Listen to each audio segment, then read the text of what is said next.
that these two hurricanes teaches us is that we have made tremendous strides. I was impressed and told the President as we were riding along with the apparent integrity of the builders and the engineers in the Florida structure, because most of the buildings did survive all except the worst kind of force. And the fact that there was no loss of life is an evidence of this. That's true in both Clio and Dora. And generally, while of course we can improve our building codes in all areas, I don't know that uniformity necessarily is the answer. For 6 years, Dade County has had the most rigid, most hurricane-conscious building code in the state. Christopher C. Tyson, Construction Control Supervisor for the Metro Building and Zoning Department, explains the major features of that code.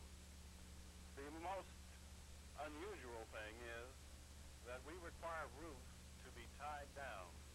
This you don't find in most other codes, and certainly never do you find it defined so specifically.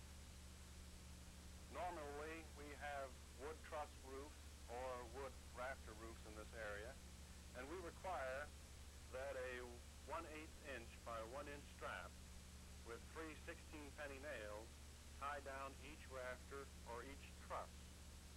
And this goes very far in protecting the individual homeowner during time of hurricane. And most people in this area can stay in their own homes with good confidence that they will survive the storm. Now, Chapter 23 of the South Florida Building Code describes very specifically the loads in pounds per square foot that buildings must resist, both roofs and side walls. Over $250,000 has been spent in testing sliding glass doors, windows, louvered windows, jalousie windows, etc. in this area to see that they will stand up to the 40-pound load that we require on first and second story installations. In higher installations, we require higher loads. These same requirements in the South Florida Building Code, if enforced in the northern portion of the state, could have considerably lessened the damage that was suffered there, but would not have helped in those particular locations where there were high tides or flood damage.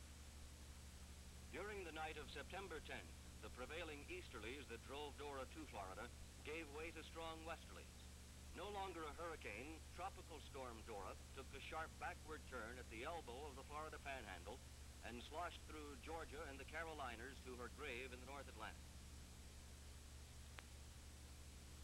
Before she made her exit, however, Dora left North Florida saturated with over 15 inches of rain. Georgia rivers, swollen from that state's own encounter with Dora, dumped more water into this state. On hand were WTD North Florida.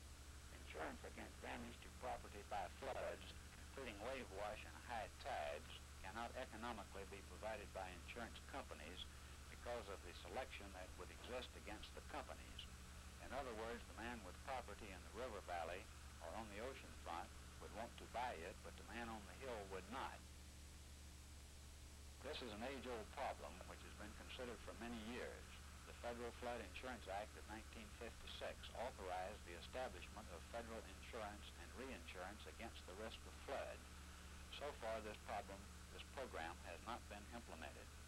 However, the insurance industry is trying to establish a pool which will probably involve every segment of the insurance industry in America, and possibly reinsurance by the federal government, so that some sort of flood protection can be made available. We sincerely hope that something can be worked out soon to make this needed protection available. Governor Bryant is an apostle of states' rights. Generally, he opposes federal aid programs. But the governor bent with the wind, so to speak, to offer a solution to the flood insurance problem. Point that came home to me the most was that here is a type of damage, that is from floods, from high tides, from water generally, against which we do not have adequate insurance coverage. At the present time, insurance companies do not insure against this phase of a natural disaster any more than they will insure against the kind of earthquake that they had in Alaska.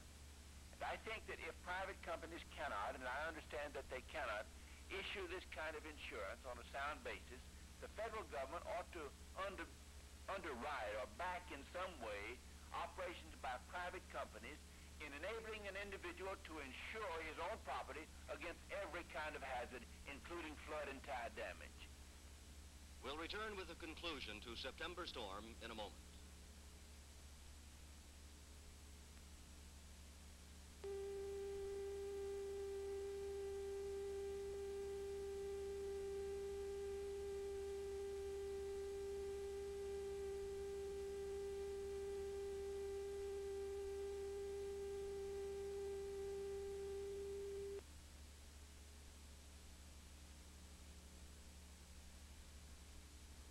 Those who argue against a statewide hurricane building code say it's unwarranted because South Florida gets hit more frequently than does North Florida. Statistically, this is true, but the fact that storms like Dora only happen every 60 or 75 years does not reduce the need for stronger walls and tighter roofs when they do come. Ed Larson, State Insurance Commissioner, says building standards should be left to the separate communities. But the average citizen is not an engineer. He has no way of judging whether his new home will withstand a hurricane. A building code is supposed to protect the public. There have been charges that small-town lawmakers are frequently too willing to be influenced by large builders interested in cutting costs. It's difficult to see why the state cannot act to establish minimum standards to protect the people of Florida wherever they live. Flood insurance is a somewhat different matter. Insurance Commissioner Larson heads a national committee studying the problem, which is acute in Florida. But so far, there doesn't appear to be any coordinated effort on state and local levels to put Florida on the road to a much-desired underground power system, one that will not fall victim to every September storm that comes our way. It'll be interesting to see what public program, if any, emerges from the lessons these hurricanes try to teach us. This is Wayne Farris for Outlook. Good night.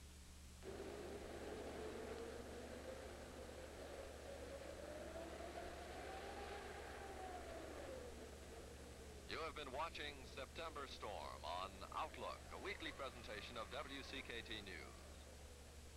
Next Sunday at 6:30, Outlook will present another report of interest to the South Florida community. This program was pre-recorded. WCKT invites your comments.